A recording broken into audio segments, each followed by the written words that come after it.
राधे राधे। जय श्री कृष्णा। दोस्तों, आज हम एक बहुत ही रोचक और ज्ञानवर्धक कहानी के बारे में जानेंगे। ये कहानी हमें जीवन की एक गहरी सीख देती है। इस कहानी में एक कुत्ते के माध्यम से एक बहुत बड़ी बात समझाई गई है। कहानी बताती है कि कभी कभी हम जो पास में होता है उसकी कदर नहीं करते, और जो दूर की चीजें अच्छी लगती हैं हमको, ये मानव स्वभाव है कि हम जो हमारे पास है उसे सामान्य समझ लेते हैं, और जो नहीं है वो आकर्षक लगने लगता है। चलिए जानते हैं ये शिक्षाप्रद कहानी जो हमें जीवन का एक महत्वपूर्ण पाठ सिखाती है। कहानी की शुरुआत। जंगल का आम का पेड़। एक समय की बात है, एक घने जंगल में एक बड़ा आम का पेड़ था। वो पेड़ बहुत पुराना और विशाल था। उस पेड़ पर हर साल बहुत सारे मीठे और रसीले आम लगते थे। उस पेड़ के नीचे एक कुत्ता रहता था। कुत्ता बहुत समझदार और वफादार था। वो रोज उस पेड़ की छाया में आराम करता था। जब पेड़ से आम गिरते थे तो कुत्ता उन्हें खा लेता था।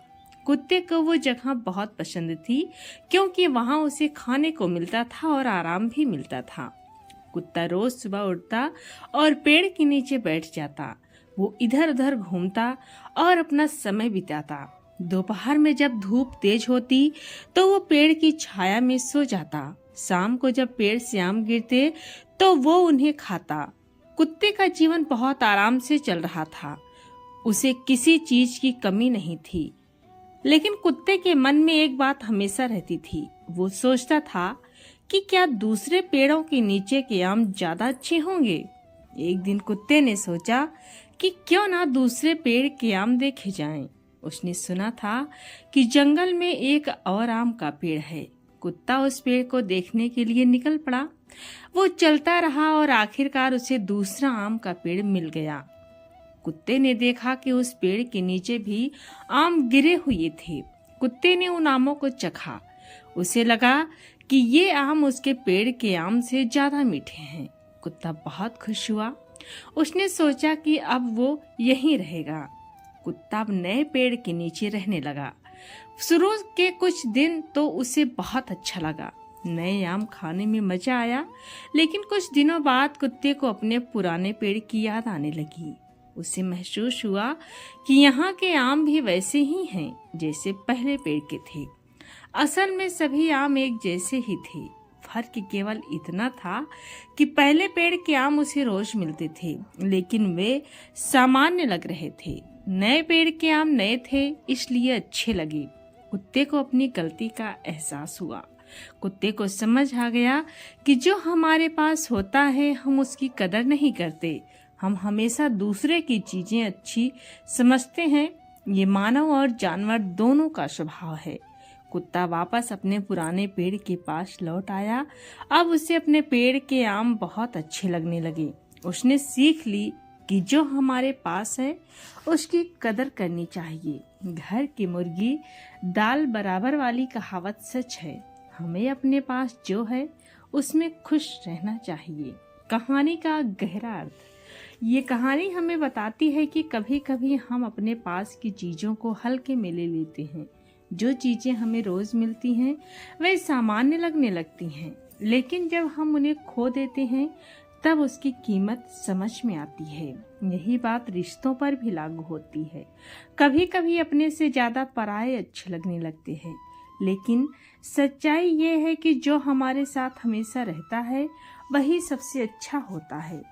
हमें अपने रिश्तों की कदर करनी चाहिए। इस कहानी से हमें कई सीख मिलती है।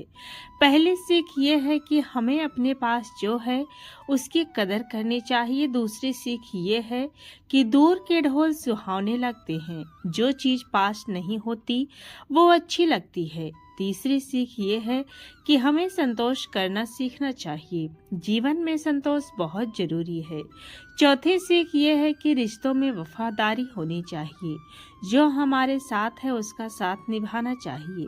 पांचवी सीख ये है कि बाहर की चमक दमक में नहीं आना चाहिए। असली खुशी अपने घर में ही होती है। ये कहानी आज के समय में बहुत महत्वपूर्ण है। आजकल लोग जो उनके पास हैं उसकी कदर नहीं करते। वह हमेशा दूसरों की चीजें देखते रहते हैं। सोशल मीडिया उन लोगों की जिंदगी देखकर अपनी जिंदगी से नाखुश हो जाते हैं। लेकिन हमें समझना चाहिए कि हर किसी की अपनी परेशानियां होती हैं। बाहर से सब कुछ अच्छा दिखता है, लेकिन अंदर की हकीकत अलग होती है। हमें अपने जीवन में जो है उसमें खुश रहना सीखना चाहिए। संतोष ही सबसे बड़ा धर्म है। इस कहानी का सार ये है कि हमें अपने पास की चीजों और रिश्तों की कदर बखूबी से करना चाहिए। जो हमारे साथ है वही हमारा सच्चा साथी है। बाहर की चीजें केवल दिखावा होती है। असली खुशी अपने घर और अपने लोगों में होती है। कुत्ते की तरह हमें भी अपनी गलती से सीखना चाहिए और अपने पास जो है उसकी कीमत समझनी चाहिए। ये कहानी हमें जीवन जीने का एक बेहतरीन तरीका सिखाती है। हमें हमेशा अपने रिश्तों में ईमानदार और वफादार रहना चाहिए। अगला है दोस्तों कि किन 5 लोगों को खाली हाथ घर से नहीं जाने देना चाहिए, वरना जीवन भर पछताना पड़ता है। दोस्तों, हमारे बड़े बुजुर्गों ने हमें जीवन की बहुत सारी अनमोल सीख दी है। उन्होंने अपने अनुभव से सीखा है कि कुछ लोग ऐसे हैं जिन्हें अगर हम खाली हाथ घर से जाने देते हैं तो हमारे जीवन में दुख और परेशानियां आती हैं। हमारी संस्कृति में मेहमानों का सम्मान करना चाहिए। जरूरतमंदों की मदद करना और रिश्तों को निभाना बहुत जरूरी माना गया है। आज हम जानेंगे कि कौन से 5 लोग हैं जिन्हें हमें कभी भी खाली हाथ नहीं जाने देना चाहिए। ये सीख हमारी जिंदगी को खुशहाल और सफल बना सकती है। पहली सीख है किन्नर या हिजड़ा समुदाय के लोगों को खाली हाथ नहीं जाने देना चाहिए। हमारे समाज में किन्नर समुदाय को विशेष स्थान दिया गया है। माना जाता है कि इनके आशीर्वाद से घर में खुशहाली आती है। जब कोई किन्नर हमारे घर आए तो उन्हें सम्मान के साथ कुछ दक्षिणा जरूर देनी चाहिए। खुशी के मौके जैसे शादी या बच्चे के जन्म पर किन्नर आते हैं और आशीर्वाद देते हैं।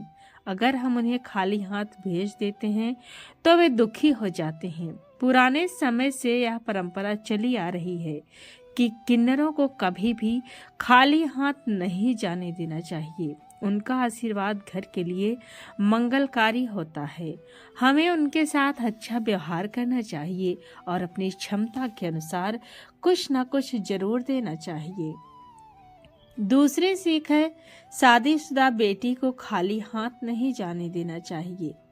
दोस्तों, हमारी संस्कृति में बेटी को लक्ष्मी का रूप माना जाता है। जब शादीशुदा बेटी अपने मायके आती है तो उसे खुशी खुशी स्वागत करना चाहिए। जब वो अपने घर वापस जाए तो उसे खाली हाथ नहीं भेजना चाहिए। माता पिता को अपनी बेटे के लिए कुछ न कुछ जरूर देना चाहिए। ये कपड़े, गहने, खाने की चीजें या पैसे कुछ भी हो सकते हैं। बेटी को प्यार और सम्मान के साथ विदा करना चाहिए। यह परंपरा बेटी के मान सम्मान को बढ़ाती है। जो माता पिता अपनी बेटी को खाली हाथ भेजते हैं उन्हें समाज में अच्छा नहीं माना गया है। बेटी के लिए कुछ देना प्यार और स्नेह की निशानी है जो रिश्तों को मजबूत बनाती है। तीसरी सीख है भिखारी या जरूरतमंद को खाली हाथ नहीं जाने देना चाहिए। दोस्तों, जब कोई भिखारी या जरूरतमंद व्यक्ति हमारे घर आता है तो हमें उसकी मदद जरूर करनी चाहिए। हमारे धर्म में दान देने को बहुत पुण्य माना गया है। अगर हम किसी भूखे को खाना दे सकते हैं तो जरूर देना चाहिए। गरीब और असहाय लोगों की मदद करना हमारा कर्तव्य है। अपनी क्षमता के अनुसार कुछ न कुछ देना चाहिए। ये पैसे, खाना, कपड़े या कोई भी जरूरी चीज हो सकती है। दान देने से हमारे मन में संतोष और शांति मिलती है। जो लोग जरूरतमंदों को मदद करते हैं उनके जीवन में खुशहाली आती है। भगवान भी उन लोगों पर मेहरबान रहते हैं जो दूसरों की भलाई करते हैं। चौथी सीख है पंडित या पुजारी को खाली हाथ नहीं जाने देना चाहिए। जब घर में कोई पूजा पाठ या फिर धार्मिक कार्य होता है तो पंडित या पुजारी आते हैं। वे मंत्रों से पूजा करते हैं और आशीर्वाद देते हैं। पूजा के बाद उन्हें दक्षिणा जरूर देनी चाहिए। ये हमारी सनातन धर्म की परंपरा का हिस्सा है। पंडित जी को फल, मिठाई, कपड़े और पैसे दान देना चाहिए। उनका सम्मान करना हमारा धर्म है। जो लोग पंडित को बिना दक्षिणा दिए भेज देते हैं, उनके घर में बरकत नहीं रहती। धार्मिक कार्यों में श्रद्धा और विश्वास से ही फल मिलता है। पुजारी भगवान के प्रतिनिधि की तरह होते हैं। उनका आदर सम्मान करना चाहिए। पांचवा है, साधु संत या फिर धार्मिक व्यक्ति को खाली हाथ नहीं जाने देना चाहिए। जब कोई साधु संत या धार्मिक व्यक्ति हमारे घर आता है तो उनका स्वागत करना चाहिए। साधु संतों का जीवन त्याग और तपस्या में बीतता है। वे लोगों को धर्म और अच्छाई का रास्ता दिखाते हैं। जब वे हमारे घर आवे तो उन्हें भोजन, फल, दक्षिणा जरूर देनी चाहिए। उनका आशीर्वाद हमारे जीवन में सकारात्मक बदलाव लाता है। साधु संतों को खाली हाथ भेजना अशुभ माना जाता है। उनके चरण छूकर आशीर्वाद लेना चाहिए। धार्मिक लोगों की सेवा करने से मन को शांति मिलती है और घर में सुख समृद्धि आती है। हमारे बुजुर्ग कहते हैं कि साधु संतों का सम्मान करने वाले लोगों पर भगवान की बड़ी कृपा बनी रहती है। छठा है, मेहमान को खाली हाथ नहीं जाने देना चाहिए। दोस्तों, हमारी संस्कृति में मेहमान को भगवान का रूप माना जाता है। जब कोई रिश्तेदार या फिर दोस्त हमारे घर आता है तो उनका दिल से स्वागत करना चाहिए। उन्हें अच्छा खाना खिलाना चाहिए और पूरा सम्मान देना चाहिए। जब वे जाने लगे तो उन्हें कुछ न कुछ जरूर देना चाहिए। ये मिठाई, फल या फिर कोई उपहार हो सकता है। मेहमान को खाली हाथ भेजना अच्छा नहीं माना जाता। इससे रिश्तों में मधुरता बनी रहती है। जो लोग अपने मेहमान का अच्छे से ख्याल रखते हैं, उनके घर में हमेशा खुशहाली रहती है।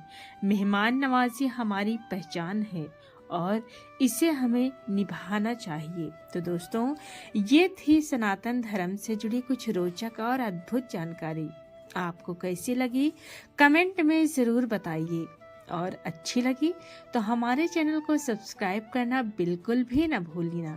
बोलिए राधे राधे, जय श्री कृष्णा।